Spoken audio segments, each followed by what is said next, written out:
we are on page 582, the fourth noble truth, the truth of the way leading to the cessation of suffering.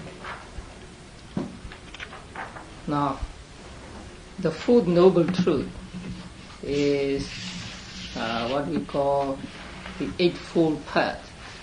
So it consists of 8 factors, and these 8 factors are actually the mental factors, cetasikas. So that is why the author said they have of course already been explained as to meaning in the description of the aggregates. So in the chapter on aggregates, they have already been explained, but still he will deal with them here because it's a little different here.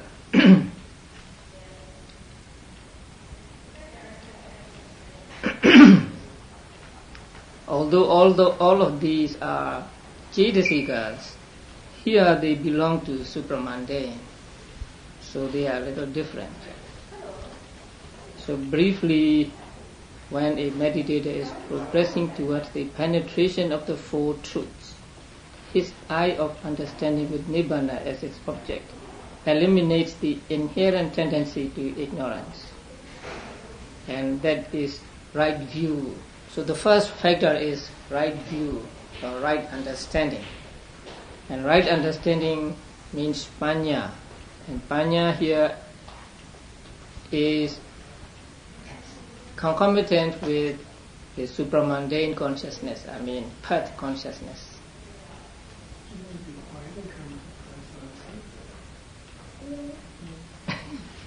It may be back.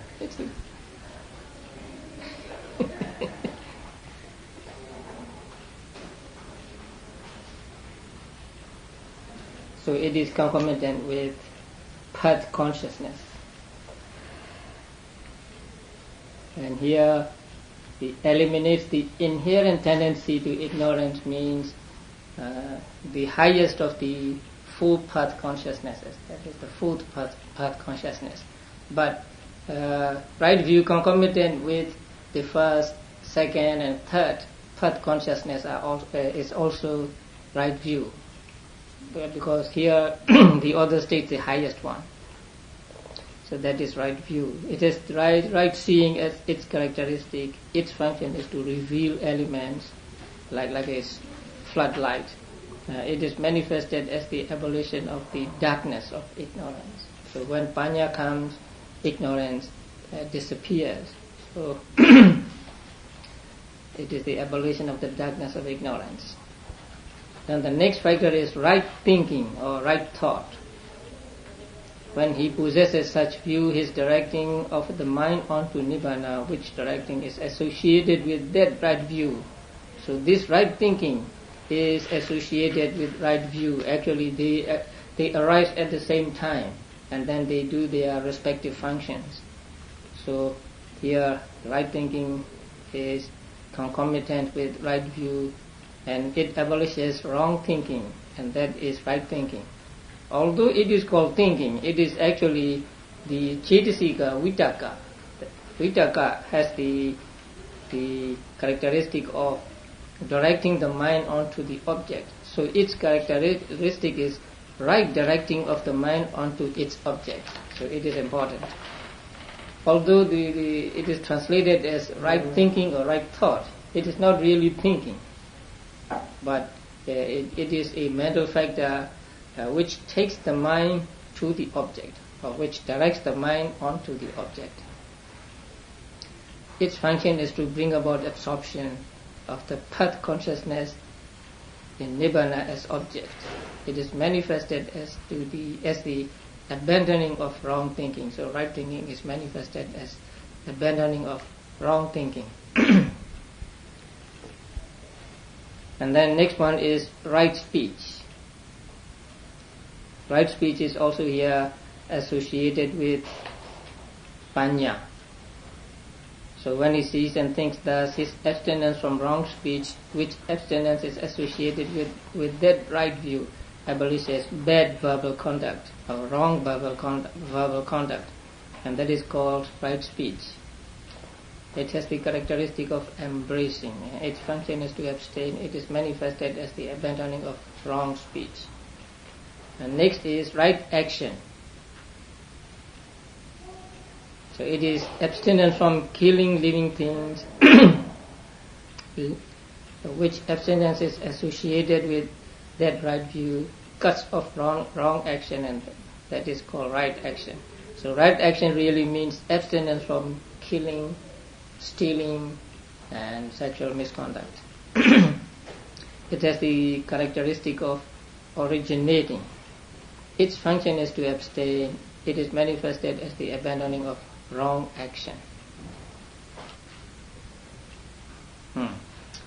So what is missing here is killing living things, etc. So etc. is missing.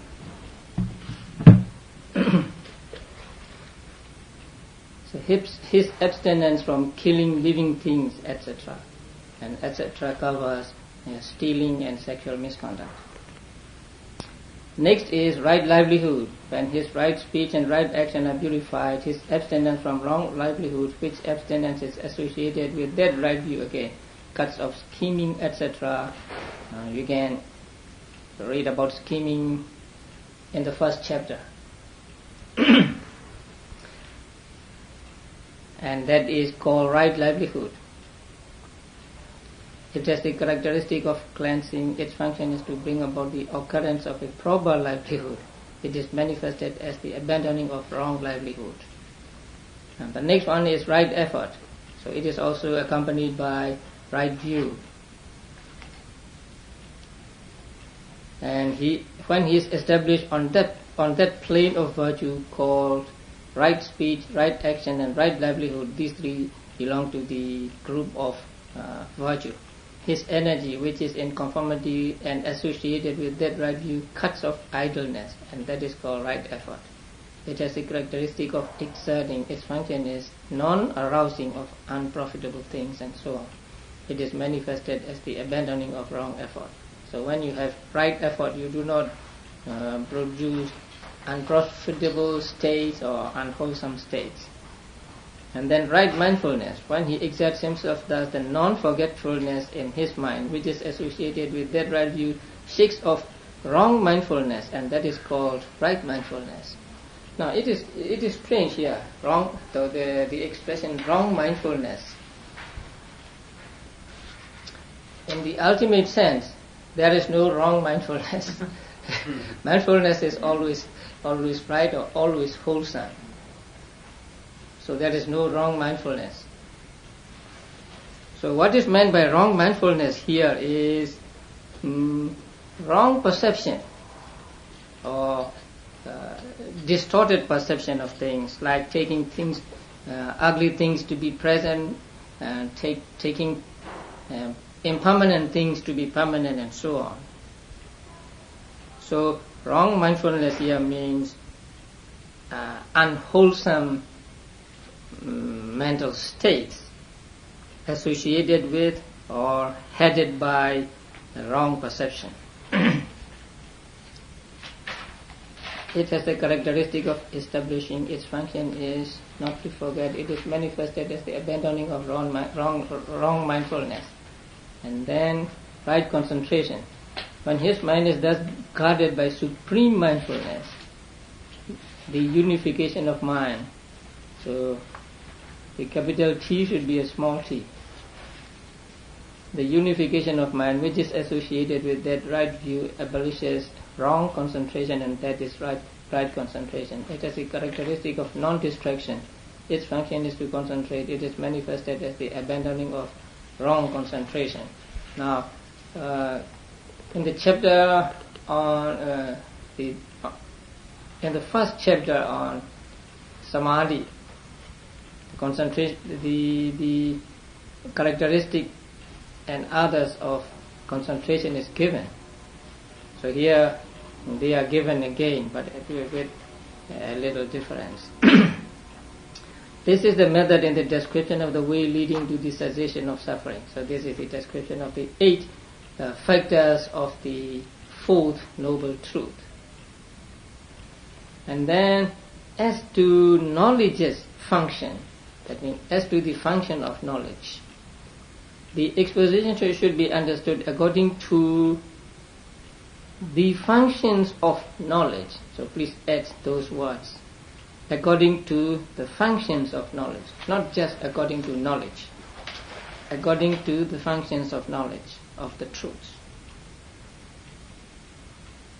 For knowledge of the truth is twofold, namely knowledge's idea and knowledge's penetration. Knowledge's idea really means knowledge, the second-hand knowledge. Knowledge after hearing somebody speak. The Pali word is anubodha. Anubodha means after knowing. After knowing means you hear something and then you know. So it is translated as idea here. I don't know whether that is a good word for it. So knowledge as idea means second-hand knowledge. And knowledge as penetration means direct knowledge. So there are 2 kinds of knowledge. Here knowledge as idea or second-hand knowledge is mundane and occurs through hearsay, etc. Or just by logical thinking, just by comparing this with that and something like that, but not through direct seeing of things.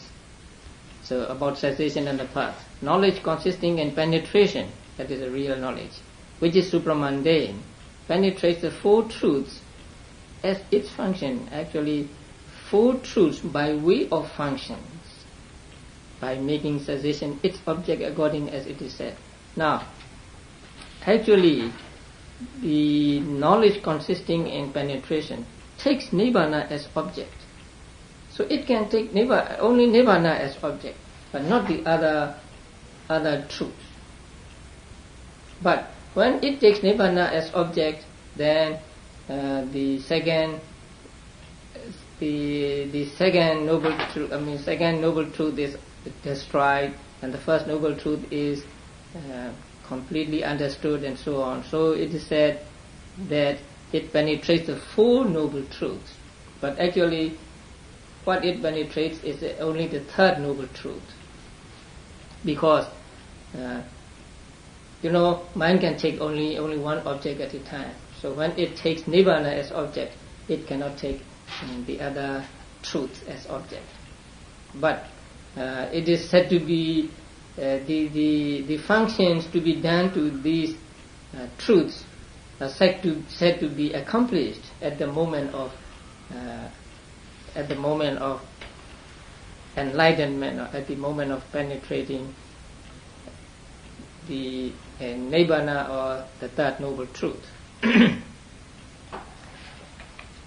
So it penetrates the 4 noble truths by way of function, by making cessation its object according as it is said, because he who sees suffering sees also the origin of suffering, sees also the cessation of suffering, sees also the way leading to the cessation of suffering, and it should be repeated thus of all 4 truths. So he who sees the origin of suffering sees the suffering, and so on. But its function will be made clear in the purification by knowledge and vision. So it will be made clear in that chapter 22. When this knowledge is mundane, then occurring as the overcoming of obsessions, the knowledge of suffering therein forestalls the false view of individuality. Now, the knowledge of these 4 noble truths, each abandons each false view. So the first, the knowledge of the suffering therein forestalls the false view of individuality. The knowledge of origin forestalls the annihilation view. The knowledge of cessation forestalls the eternity view, and the knowledge of the path forestalls the moral inefficacy of action view. That means whatever you do, there is no moral value, whether good or bad. Or alternatively, the knowledge of suffering forestalls wrong theories of fruit. That means wrong understanding of fruit or results. In other words, seeing lastingness, beauty, pleasure and self in the aggregates, which are devoid of lastingness, beauty, pleasure and the self.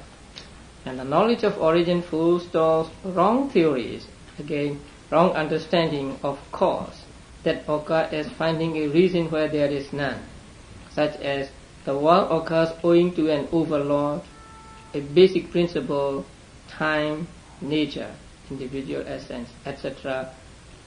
The knowledge of cessation forestalls such wrong theories of cessation as taking final release to be, wait a minute.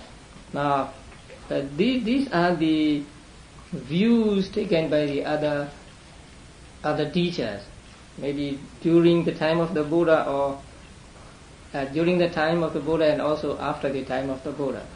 So, the world occurs owing to an overlord means something like Christianity, that God created the world and so on. You may look at the footnote.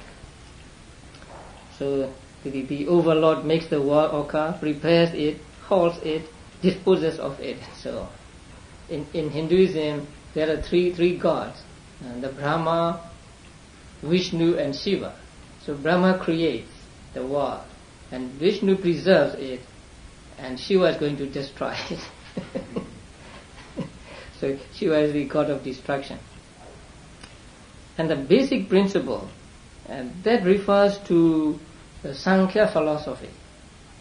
In Sankhya philosophy, they say there is one basic principle, and the world is created out of that principle. So when that principle comes into contact with another principle, which is called soul, Purusha, then the world begins. Time is just time, and nature also, it's explained in the footnote. So the world is manifested from out of a basic principle, and it is reabsorbed in that again. That is one. It comes from Sankhya philosophy. Those who hold the theory of time say, time is that creates beings, disposes of this generation. Time watches over those who sleep. According to my understanding, it should mean time wakes up those who are asleep. To outstrip time is hard indeed. Those who hold the theory of nature, Sabhava, individual essence, say the world appears and disappears just because of its nature, individual essence. Like the sharp nature of thorns, like the roundness of apples, Kapita phala. Kapita phala really does not mean apples, because Kapita phala has a hard shell. I don't see those fruits here in the West, but in our countries they are very common. So they have hard shells and small seeds inside, and it's very sour. And when we were young, we play with those fruits, hitting the fruits of other person, and the boy whose fruit crack loses it. So you hold the fruit here, and then other boy hits it.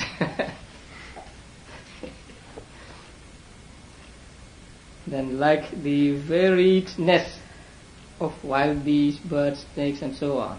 So this, if it means only for the outside world, then Buddhism may be the same as this. But maybe it takes not only the outside world, but also the living beings. That is why it is put here as wrong views. And the word etc. refers to those who preach fatalism and say the occurrence of the world is due to atoms. All is due to causes effected in the past. The world is determined, and that is fatalism. Like drilled gems threaded on an unbroken string. There is no doing by a man. And to those who preach chance, it is by chance that they occur, by chance as well that they do not. Pleasure and pain are due to chance. This generation lives by chance, and to those who preach liberation by chance. So there are many views about the origin of the world and how the world comes to be, and also how there can be release from the world. Excuse me. Are you saying that the theory of nature Sabhava, Sabhava. I guess in Sanskrit it's It's saying the same word, Sabhava. and it's said to be wrong view, wrong understanding? It's taken to be wrong here, yes. Because it doesn't admit of karma as the cause of living beings. Because it says living beings have their own causation within themselves. That's right. Yeah, the karma as their cause. And when you say karma, how do you explain karma? Karma is actually karma means the mental volition.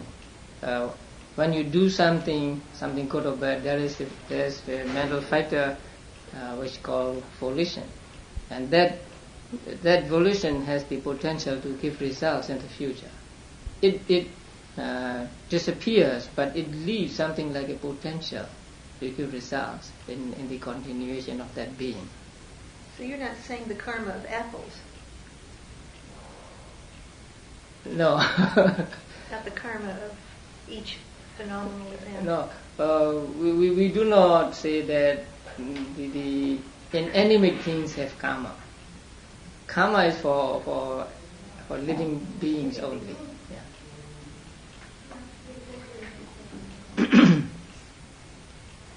So there are theories, and such wrong theories of cessation as taking final release to be in the immaterial world.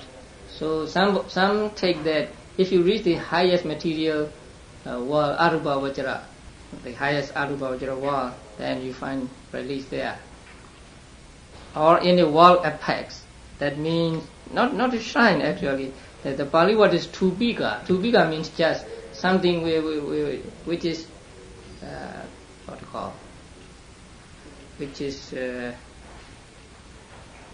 something like the protuberance.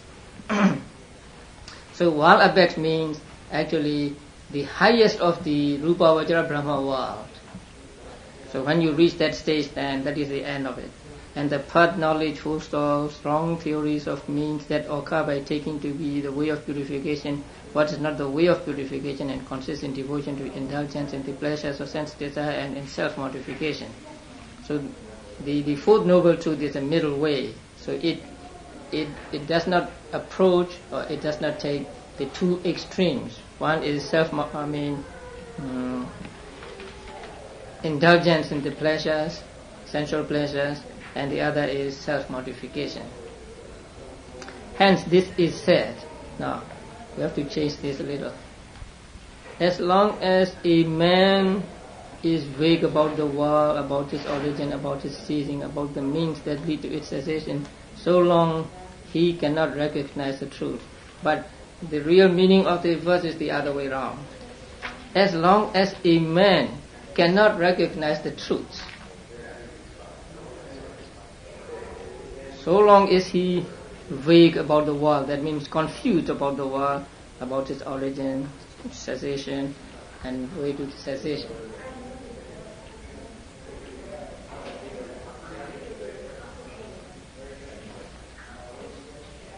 Then, as the division of content, all states excepting craving and states free from kyankas are included in the truth of suffering.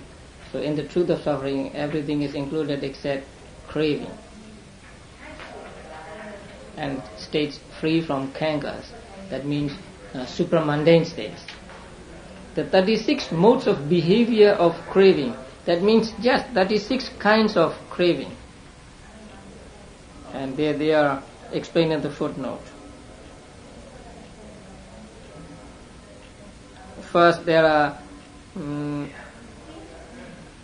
sense desire, and craving for sense desire, craving for becoming, and craving for non-becoming, 3.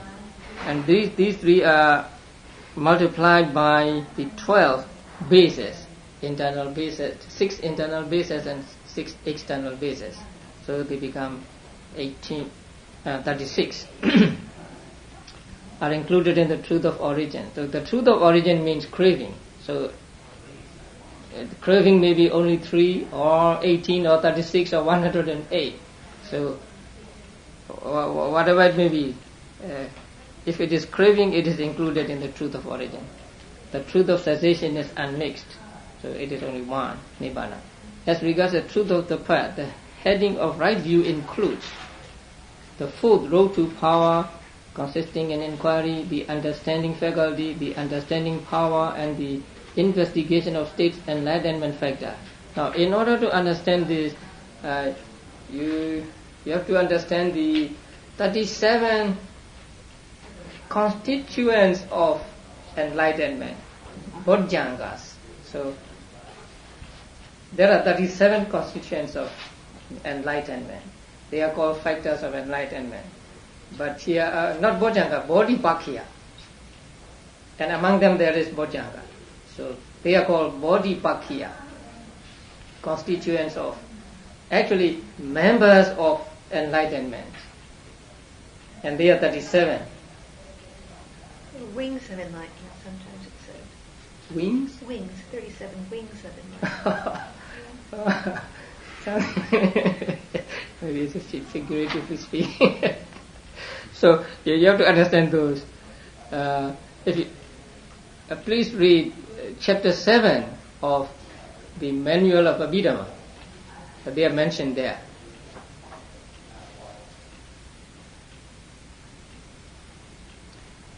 Four foundations of mindfulness, 4 right efforts, and 4 roads to power, and then 5 faculties, 5 powers, 7 factors of enlightenment, and 8 factors of path, right? So these are 37. So this paragraph explains this according to these 37 constituents of enlightenment.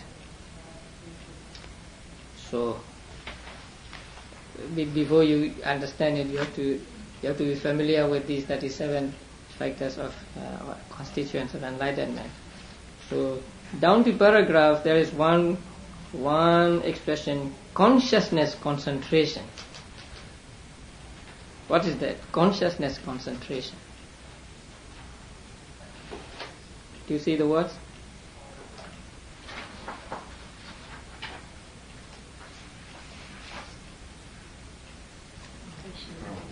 Consciousness concentration. Halfway down. Yes, halfway down the page. Consciousness concentration really means the Iddhipara, road to power, as consciousness. So there are four roads to power, right?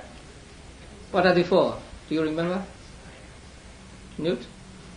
What are the 4? Iddhipara, means of accomplishment. Yeah, Chanda, Virya, Citta, and Vimansa. So here consciousness concentration means Citta as Iddhipara, Citta as road to power. And then concentration faculty and so on. And then simile, as to simile, it's not difficult to understand, but it's very good. Say, the first truth, suffering should be regarded as a burden. Then the second truth as taking up of the burden. The third truth as putting down the burden. And the fourth truth as means to putting down the burden, and so on. And then the first truth is like a disease. That is my pet example. Like a disease. And the second is like the cause of disease. And the third is like the cure of disease. And the fourth is like a medicine. Or the truth of suffering is like a famine. And the second truth is like a drought. The third, like plenty, and the fourth like timely rain. And furthermore, and so on. Now, next paragraph. As to the hatred, R should be T. And it is just shuffling. There is suffering, that is not noble truth. And there is noble truth, that is not suffering. And there is something that is both noble suffering and noble truth. And that is something that is neither suffering nor noble truth. So this is just shuffling the contents of the noble truth. First, you must understand what consists of of what the first noble truth consists, that the second noble truth consists, and so on. And then you try to understand that there is something which is only noble truth but not suffering, and which is suffering but not noble truth, and so on.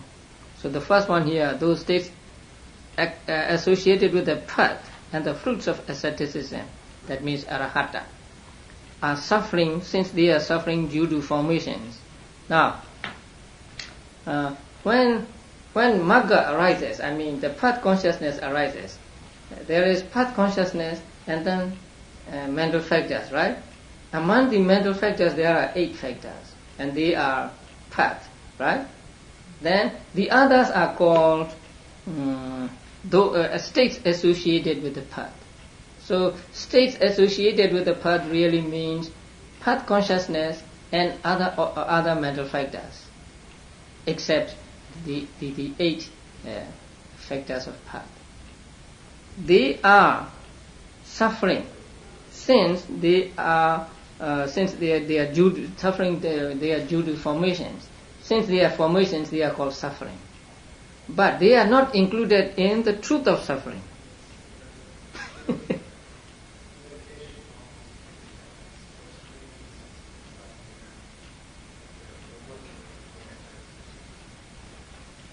Still, they are not the noble truth of suffering. If you read the last portion of the 7th chapter of Manual of Visuddhimagga, you will understand that. There are some states which do not belong to any of the 4 noble truths, strictly speaking. And the states associated with the path and the states associated with the fruit of asceticism, that means the fruit of the fruition consciousness. So they are called suffering because they have a beginning and an end, because they are impermanent. That is why they are called suffering. But they are not included in the noble truth of suffering. Something like that. Cessation is a noble truth, but it is not suffering. It is easy. The other 2 noble truths, that means the second and the fourth, can be suffering because they are impermanent, but they are not so in the real sense of that for the full understanding of which the life of purity is lived under the Blessed One. That means for the full understanding of which means for the full understanding of the noble truth.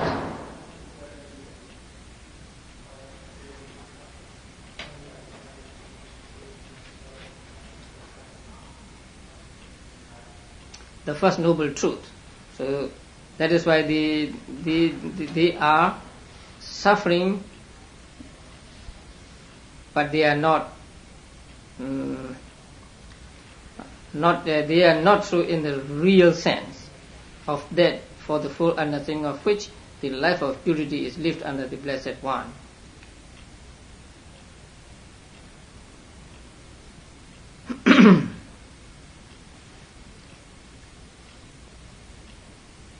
And then the 5 aggregates as objects of clinging, except craving, are in all aspects both suffering and noble truth. So all 5 aggregates except clinging or except lobha, both suffering and noble truth. And then the states associated with the path and the fruits of asceticism are neither suffering in the real sense of that, for the full understanding of which the life of purity is lived under the Blessed One, that means the noble truth, nor are they noble truth. Origin, etc. should also be construed in the corresponding way. So you can say noble truth and not origin, origin and not noble truth, and so on. And then as to void, single fold, and so on. So the four noble truths of void, in the ultimate sense, all the truths should be understood as void, because of the absence of any experiencer, any doer, anyone who is extinguished, and any goer. Hence this is said, for there is suffering but none who suffers. And this is a very popular saying, quoted by many authors. There is suffering but none who suffers. There is only doing but no doer. And there is only extinction and not the person who is extinguished, or not the person who experiences the extinction. There is the path, but there is no goer, just the path. Or alternatively, so void of lastingness and beauty, pleasure, self is the first pair. First pair means the first noble truth and the second noble truth. They are void of lastingness, void of beauty, void of pleasure, void of self. And void of self, the deathless state. The third noble truth is void of self. And void of lastingness, of pleasure, and of self is the path too. The fourth truth is void of lastingness, void of pleasure, and void of self, but not void of beauty, because they are wholesome. For such is voidness in these four. So this is as according to void. Or there are void of three are void of cessation, and cessation is void of other three. Here void means different from. So the three are different from cessation, from the third. The first, second, and fourth are different from the third, and the third is different from the other three, something like that. Or the cause is void of the result, because of the absence of suffering in the origin and the cessation in the path. The cause is not gravid with its fruit like the primordial essence. Here also again reference is to Samkhya philosophy.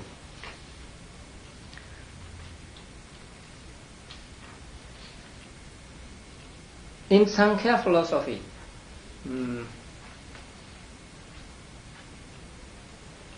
they say that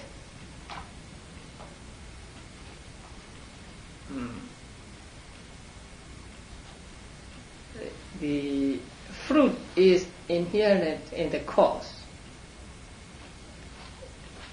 According to Buddhist philosophy, cause and effect are two separate things. Cause is one thing and the effect is another thing. Cause originates fruit, but cause is not fruit and fruit is not cause. They are two separate things. But in this philosophy, Samkhya philosophy, they said that the fruit is already inherent in the cause, only it is not manifest. So when you make a pot out of clay, actually the pot is in the clay. If there is no pot in the clay, you cannot make a pot with clay, something like that. So the pot is existent in the clay in an unmanifested form, and then you pick up the clay and you make it a pot, so it becomes a pot. So their view is that the result is already contained in the cause in an unmanifest form. So the cause is not gravid with its fruit like the primordial essence of those who assert the existence of primordial essence. So in Sanskrit it is called asatkarya vada. asatkarya. A means not, sat means existing. I mean satkarya vada. Sat means existing, karya means fruit.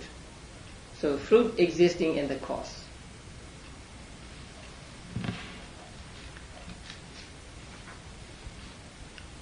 There is another philosophy.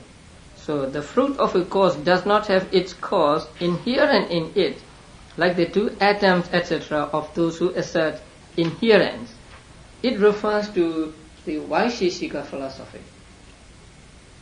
In that philosophy, they say more or less the same thing. The cause is already, the result is already in the causes. The cloth is already in the threads, they say, because without threads there can be no cloth.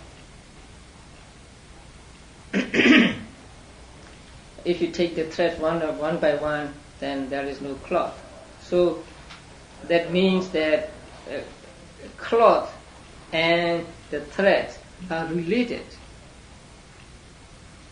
Their relation is by inherence. Also, they explain the beginning of the world as combining of 2 atoms, 3 atoms, and so on. So when 2 atoms combine, and it becomes a dyad, say 2 atoms. But they say that 2 atoms are inherent in one of the each one of the atoms, because when they come together they become 2. So 2 does not exist without 1 and 1 put together. So 2 must be in 1 also. So it is called the inherence, maybe the doctrine of inherence or something like that. And they are rejected here. So, and the result is void of the cause owing to the absence of inherence of the origin in suffering and of the path in cessation.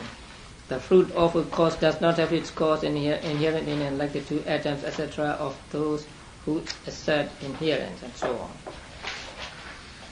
Now, and then as to single fold and so on page 588, suffering is of one kind as the state of occurrence. So, as a state of occurrence, it is only one, but it is of 2 kinds as mentality, materiality, nama and rupa. It is of 3 kinds as divided into rebirth, process, becoming, in the sense sphere, fine material sphere, and immaterial sphere, and so on. And then origin is of one kind as making occur. That means producing something. It is of 2 kinds as associated and not associated with false view. It is of 3 kinds as craving for sense desire, craving for becoming, and craving for non-becoming.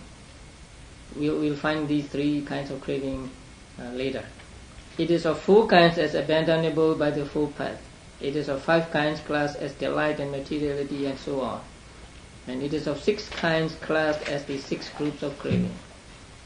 Also, cessation is of one kind, being the unformed or unconditioned element. But indirectly, it is of 2 kinds. You already know the 2 kinds of Nirvana, right? Nirvana experienced during the life of the Arahant, and the Nirvana at his death. So the first is called Nirvana with the aggregates remaining, and the second is called Nirvana with the aggregates not remaining. Because when a person becomes an Arahant, he eradicates mental defilements, but he still has his body and his mind, which are the result of his past karma. So he still has this remainder of his aggregates. So with the remainder of the aggregates, he experiences Nirvana.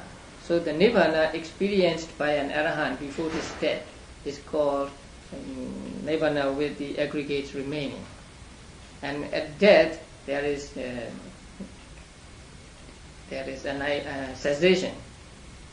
And so when an arahant dies, his remaining aggregates also disappear.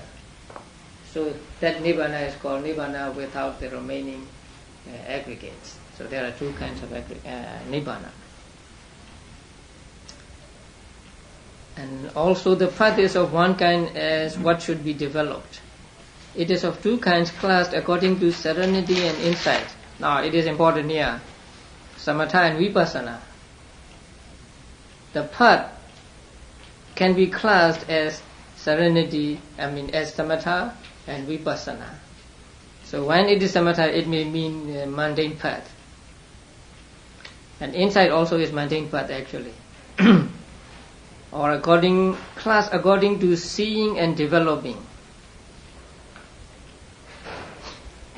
Now, here seeing and developing has a special meaning. Seeing really means the first path, and developing means the other three paths. They are mentioned in the Abhidhamma.